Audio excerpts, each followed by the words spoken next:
Good morning, everyone. Ginger Elliott-Teague here, Director of Data Analysis at the Department of Ed for Special Education. I'm here with Karen Howard, Director of Finance, and Todd Lofton may pop in too. Thank you for being here. We're going to talk through what you can expect for the next few months, year, with dealing with significant disproportionality in your district. So, for content today, we're going to begin with a review of the regulatory framework, some initial implications for districts out of those regulations. We're going to refresh your memory on the definition and calculations of significant disproportionality, and we'll just briefly run through that section. We do have other slides and presentations on that. So, and you're always welcome to call me if what we talk about in that bit of the presentation is too brief. I'd be glad to talk you through that. And then the last section is what we're going to spend the most time on. We're going to advise you on the state and district requirements, since you've been identified, what happens, what you'll need to do, and how we're going to support you through that work. So, as Gary said, please share your questions and comments through chat. I may or may not be able to respond to them on the fly. We will try, but we're going to have a little bit of time at the end for questions. And we have also set up a survey link so that you can send in your questions. And with those questions, we will sort of create an FAQ so that everyone can have the responses to those questions. So if you have something that's a little bit more in depth, or you need more detail on something we've talked about, we will respond to you that way. And you can write out that question in as much detail as you want in that survey. So let's get started. Oh, also, we will be sending out a copy of the slides, a link to the recording, and copies of the self-assessments that we'll be talking about after the presentation, probably later in the afternoon, because it will take a little bit of time to get that link. But that way, those of you who need a refresher on the material, you'll have that, and those who were not able to attend, we will send it to them also. Okay. So to begin reviewing the regulatory framework, the initial version of the revised regulations came out in December 2016 for implementation in January 2017. So these were finalized by OSEP in 34 CFR 300-636. In July 2018, OSEP issued a rule delaying implementation until 2020. So for the past year, that's what we've been working under. For good or bad, in March, a federal court vacated the delay in a judicial decision called COPA v. DeVos, and that decision led OSEP in May to say all states must implement for the coming year. So we must follow the 2016 regulations. We have to implement without delay, and we are required to do that 15% set aside for CCEIS in this school year. So originally we were working under the delay, and so when we issued findings last November, that we did not yet know if you would have to set aside, and that's why we've been kind of quiet on it since November, because we were working under delay, but now we are not. So we've had to put this information and process together in the last few months. So thank you for being here so you can hear what's going to happen next. So the revised regulations that were issued in December 2016 dictate 14 categories of measurement. So that covers 2 placement categories, 7 identification categories, and 5 discipline categories, okay? It requires that all states use the same methods to identify inequity, disproportionality, okay? So previously, states had a lot of flexibility in how they calculated this. That is no longer the case. States really are narrowly defined as to what they can do and how they can measure it. It clarifies requirements for reviewing and revising policies, procedures, and practices, and it requires that districts identify and address the factors contributing to significant disproportionality through the use of CCEIS funds, okay? So what is CCEIS? Comprehensive Coordinated Early Intervening Services. That is just what it's called. Yeah. The original version was voluntary CEIS. Comprehensive has always kind of existed, but they didn't call it that. So voluntary CEIS, districts can set aside up to 15% of their IDEA Part B funds for early intervention for grades or ages 6 to 21 to be used towards students who haven't yet been identified for special education services. So it was pretty restricted, but the idea was that this funding could be used to serve students prior to being identified, okay? Comprehensive CEIS, despite the name being similar, is fairly different. It can be used to provide services to students of all ages, 3 to 21, and any special education status. So you can serve students with or without IEPs under this funding. It's a required reservation of 15% of total IDEA Part B funds of a recent year, and the funding must be used to address the factors contributing to the significant disproportionality. So it's no longer early intervention in the sense of the former or the voluntary CEIS. It's truly supposed to be spent toward addressing those factors that have led to your district being identified, okay? What that means, we will explore in a little bit, okay? So to help you understand how we define and calculate that in Oklahoma, we have a few slides here to review. So briefly, significant disproportionality is, we basically ask the question, how likely is one group of students to have something occur, basically fall into a certain category, compared to all other groups of students, okay? So it's the overrepresentation or underrepresentation of a racial or ethnic group in a particular category. And that overrepresentation has to occur for 3 years in a row, okay? It becomes significant when it exceeds that risk ratio threshold for a certain period of time. And we've defined that as 3 years in Oklahoma, okay? So it's a measure of likelihood of one group against another, and we'll go through those equations in a moment. But that's really what we're asking and what we're looking at. So it's not just counts of students or anything like that. We're comparing likelihoods of something happening within these groups of students. So now there are 98 ways that districts can be identified. So we have 7 racial and ethnic groups that we have to compare across, and those 14 categories. So in any one of those, in any one of those 98 ways, you could be identified for disproportionality. Okay, so this past year in Oklahoma, we had 23 districts identified.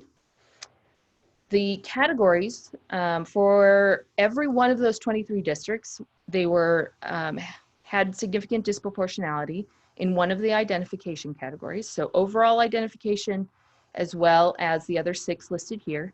And then one district was disproportionate in LRE, less than 40% of the day, okay?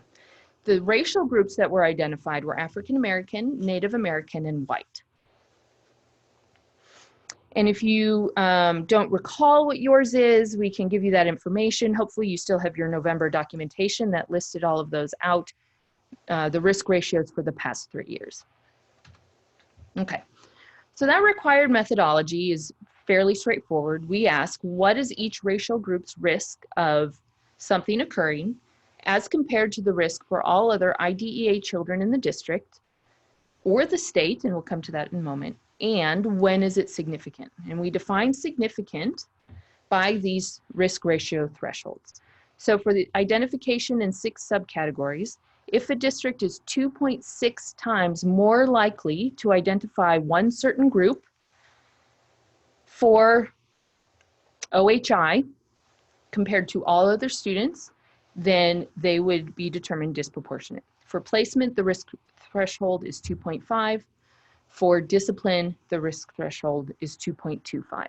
Okay, so basically what we're asking, we're saying, how likely is it that one group is identified compared to all other groups?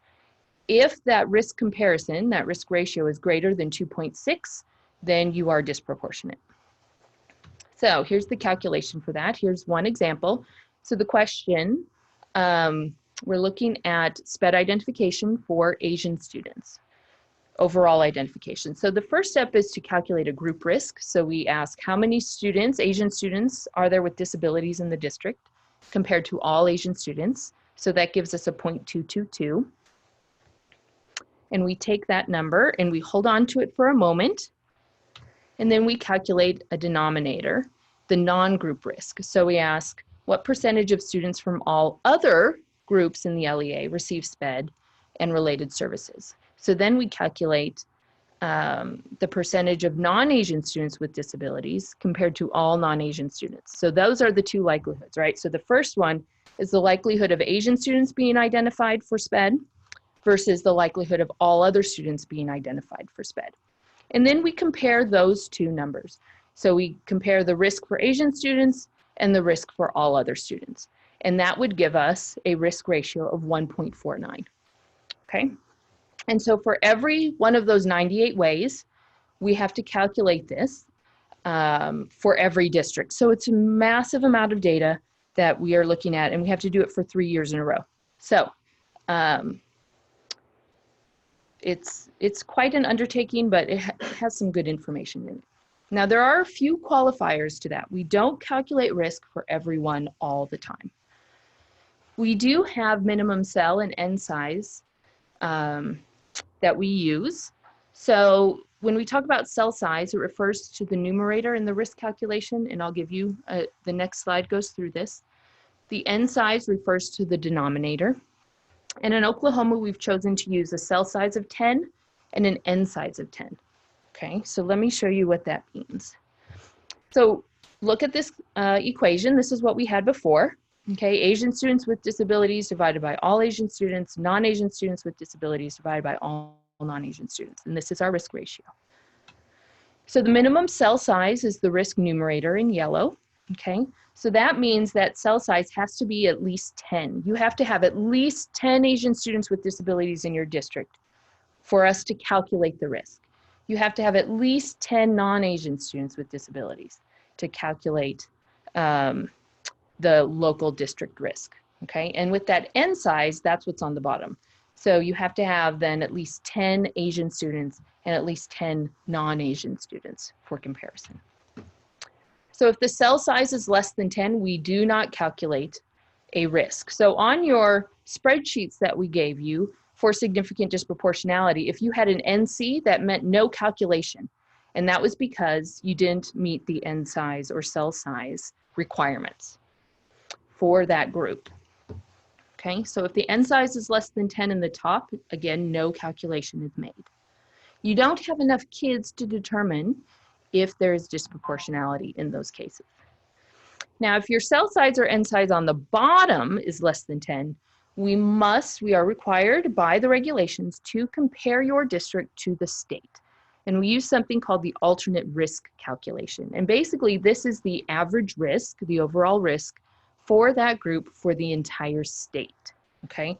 So 16 of the districts were identified for significant disproportionality using the alternate risk calculation. So it's not that you have a population in your district to compare to, but you are compared to the non-group risk at the state level.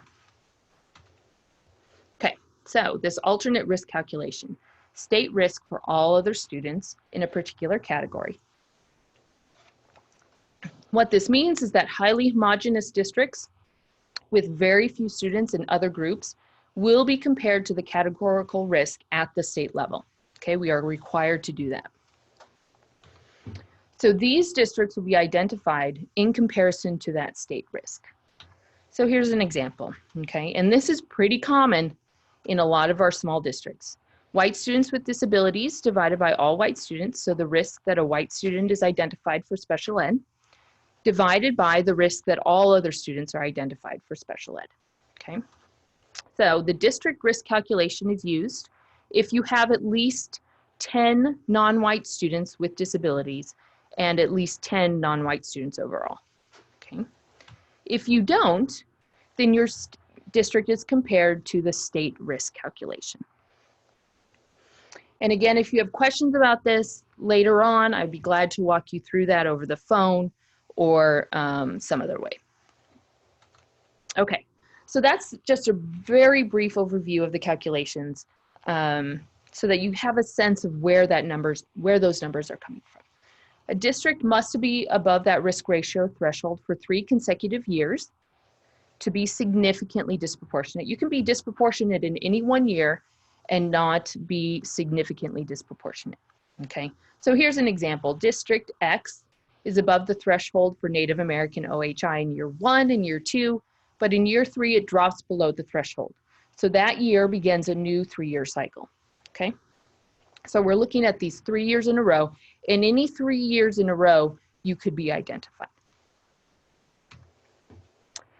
We also have implemented something called reasonable progress. States have the flexibility to do this. So we've said in Oklahoma, if districts reduce their risk ratio by 15% annually until the approved threshold is met, okay, so every year, if the risk ratio is going down, and if the risk ratio is below 4.5, you will meet that reasonable progress standard. And what that means is you won't be identified as long as you keep reducing your risk ratio until it's below the approved threshold.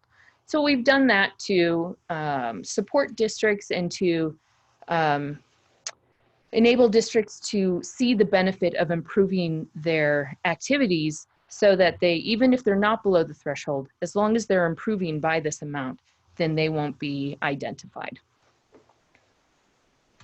Okay, so do you all have any questions that you want to send through chat at this point, or you can hold those for the end and then we can either talk about them through the survey or at the end?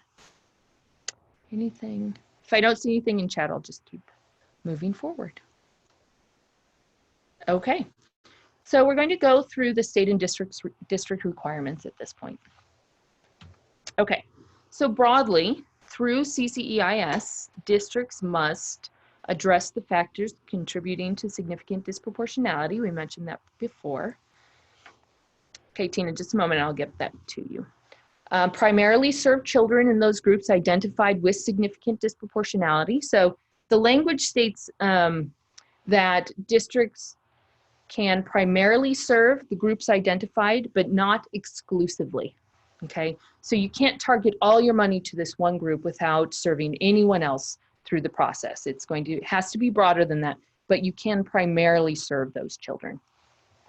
You have to address any PPP, policies, practices, and procedures identified as contributing to that. And then the last bit that's required by IDEA in the regulations is that you publicly report on any changes to those policies, practices, and procedures. Okay, so Tina, does overall identification include students that are already identified when they enroll, or only that we identify? We use October 1, okay? So if they're new to your district, you should have done a reevaluation and see if they still meet your requirements for special ed. And but yes, it does include anyone new to your district or currently in your district that you actually identified as of October 1. We have to use the child count data. Great question. Okay, so what states have to do under this, we have to provide for the review and, if appropriate, revision of the policies, practices, and procedures in these areas, and we have to make sure that they comply with the requirements of the title. So we do have to do a compliance check through this process. We have to require LEAs that are identified to reserve that maximum amount. So that's 15%. So we will just basically identify that amount for you and move forward with that, okay? Then we have to require that you publicly report. And we'll talk through what that means and how we're going to do that in just a little bit. But those are the things that as a state we are required to do through this process. Okay, so regarding that first point, provide for the review of policies, practices, and procedures. So this is really data compliance teams will be working on this. The program team will be working on this.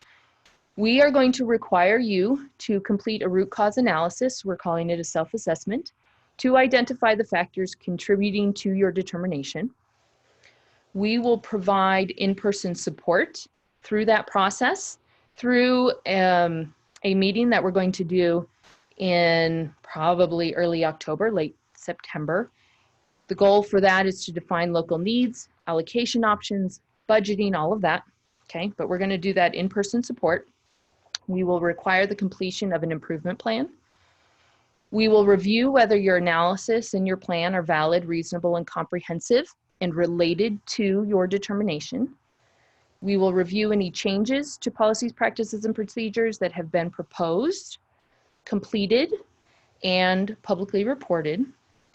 And we're also going to monitor the plan's implementation and results. So there's quite a bit involved in this. It's going to be a year-long process as we move forward to identify the needs in the district, establish an improvement plan, and then review whether that improvement plan is working.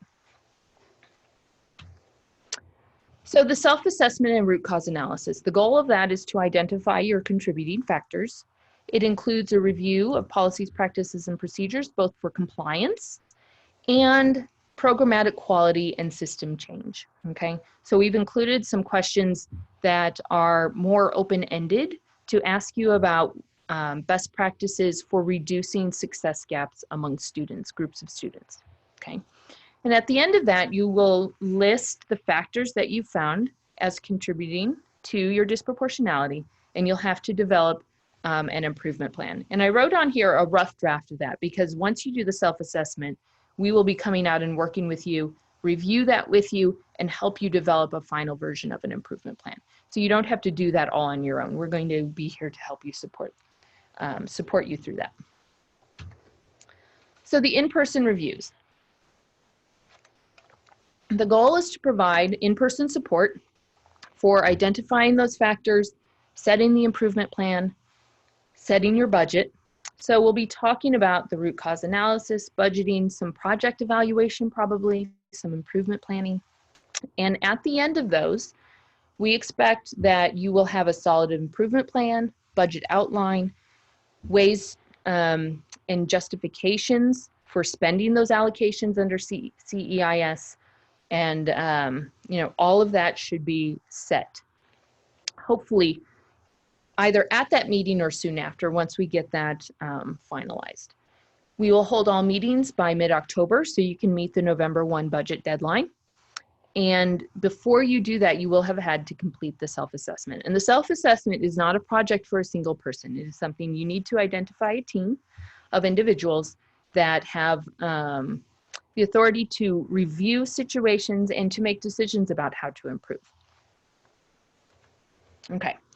Then, after that process, if you find non-compliance, or if we find non-compliance through that review process, you will have to change policies, practices, and procedures to address the contributing factors and the non-compliance, and any changes that you make must be publicly reported.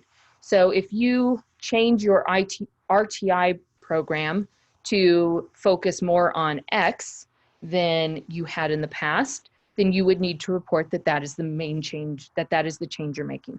If you're changing your child find processes, then you would have to report on that. So any changes that you make to policies, practices, and procedures must be publicly reported. We will review those proposed and finalized changes and determine whether they appropriately address the contributing factors. And then once all of that's finalized, we will post those adopted changes on our website so that to help you meet that public reporting requirement. Then you don't have to figure out where to post it or what to do or how you meet that requirement. We're going to have a page on our website where we will post that. And we'll give you a reporting template, so everyone will have that in a similar format. You'll just have to fill that out, answer some questions, and we will post that template of information.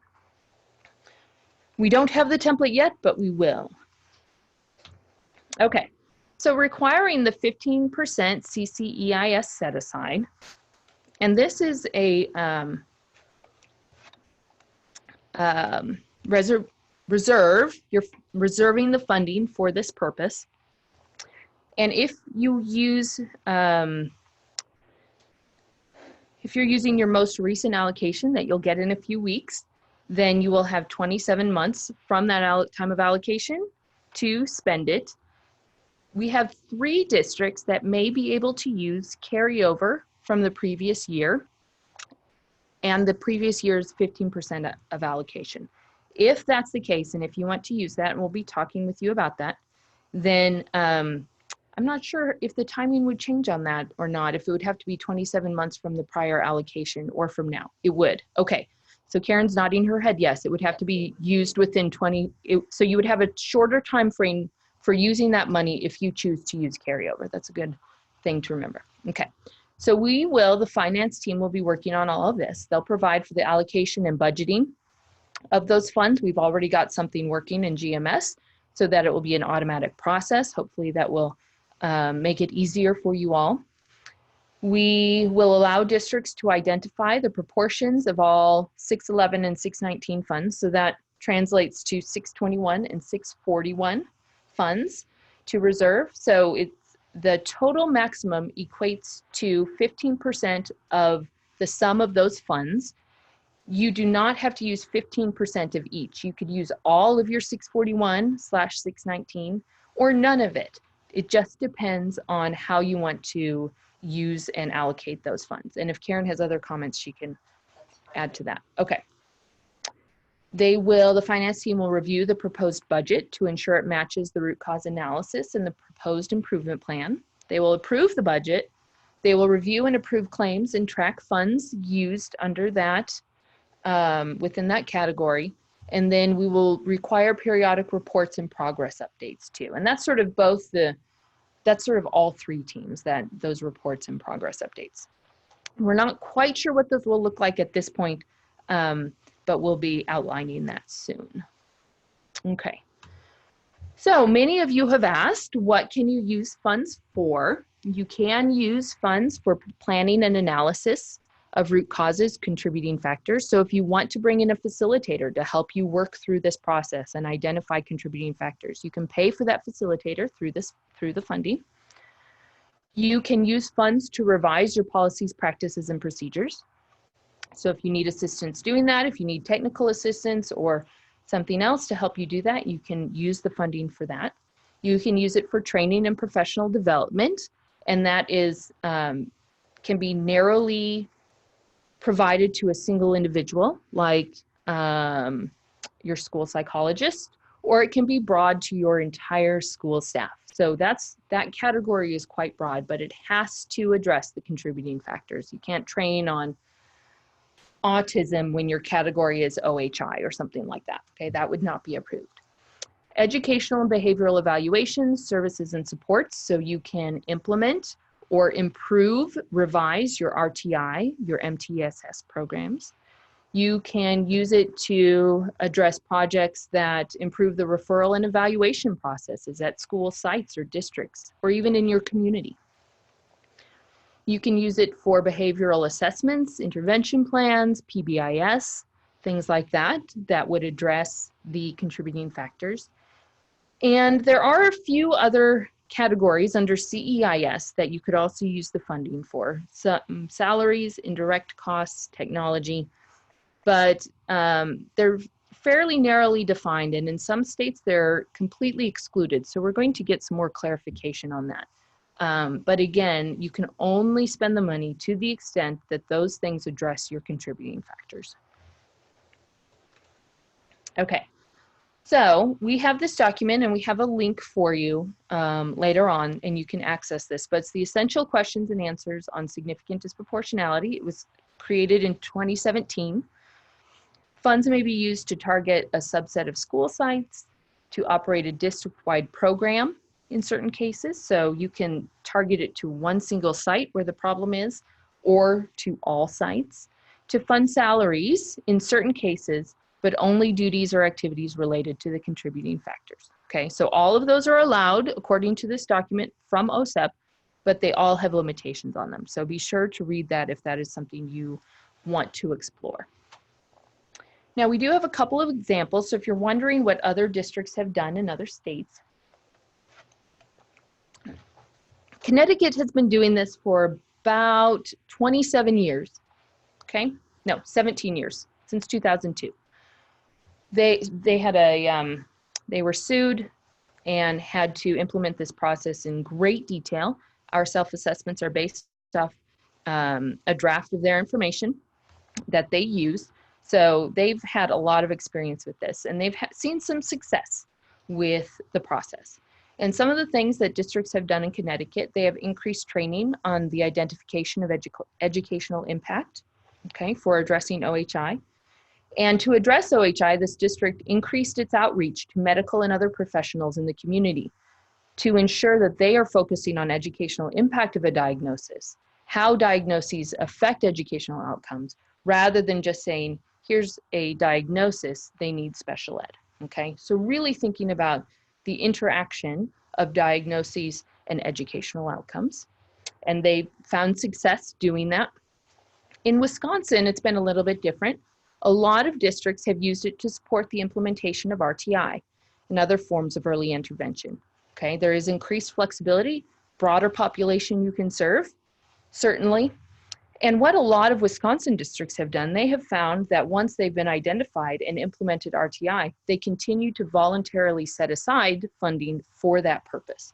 So they have found it to be something like seed money that they have used to focus on a particular program that otherwise they would not be able to do, okay? So those are just a couple of examples for you that may give you some ideas as we work through this process. Okay, so a little bit more about budgeting. The funds are still bound by all IDEA regulations. So for example, if you don't expend them, you would be required to return them to the Department of Ed. You don't get to keep them. They don't come back to carryover. They don't come back to the district. So you want to make sure that you are able to spend them. And then they are bound by MOE also, okay? And this is not my area, but I'll read through the slides. So if Karen has things to add, or if you have questions, then she will help with that. LEAs are required to set aside funds that do not reduce the district's MOE. You want to be really careful about that, because if it reduces your MOE, you will be held liable to that. And the next year, then you'll be, that won't change. And there are no exceptions for CCEIS. Okay, very important point. Okay. Funds must supplement, not supplant. Funds cannot be used to provide services already required by law. And funds cannot be used to provide services that were paid for with other funds in a previous year. If you need clarification on that, Karen can assist you with that. We have some sources for those citations that we can share with you. Okay, so an MOE CCEIS example.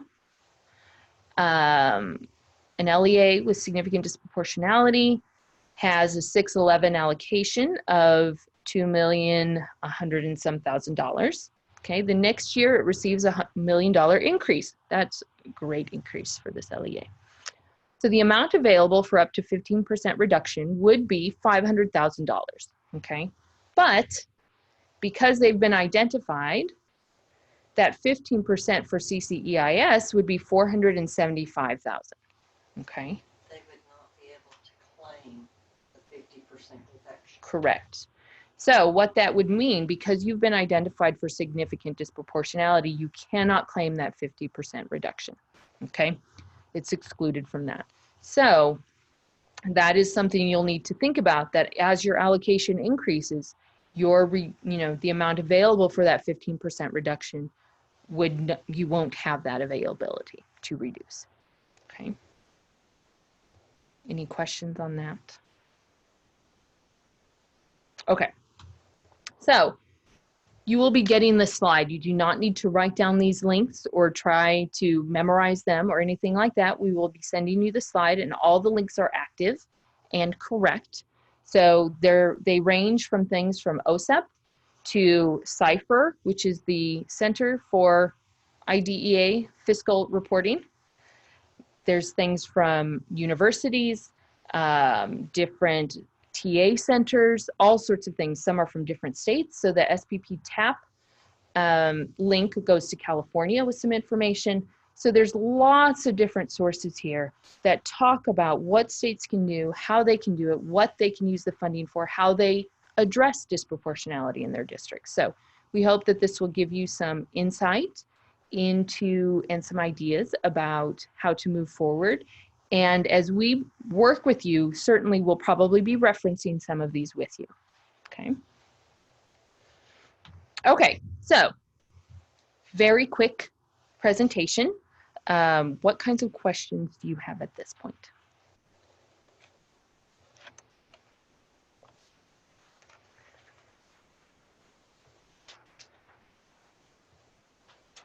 No questions in chat at all. Okay, so we will be available by phone. If you want to write your questions to us, just take your phone, hover over, open up your camera, hover over this link, and it will open to the survey. And if you want the survey link, we can mail that to you. But then you can write out your questions. You can provide those in detail, and we'll be happy to answer them. And we will be contacting you to set up the one-on-one meetings. We'll be sending out the webinar link. We'll send out the slides. We'll send out the self-assessments, all that information to you, hopefully later today, Monday at the latest. And then we'll be working with you to set up a time to meet with your teams to go over that information. So in the meantime, if you have questions, you can contact Karen about finances, me about the definitions and calculations, root cause analysis, evaluation, Krista Knight or Todd for program support and improvement plans. Okay, we're all going to be working on the self-assessments together as a team, so you can contact us for those questions also. And then we'll be in contact. Thank you very much, and we will talk to you soon.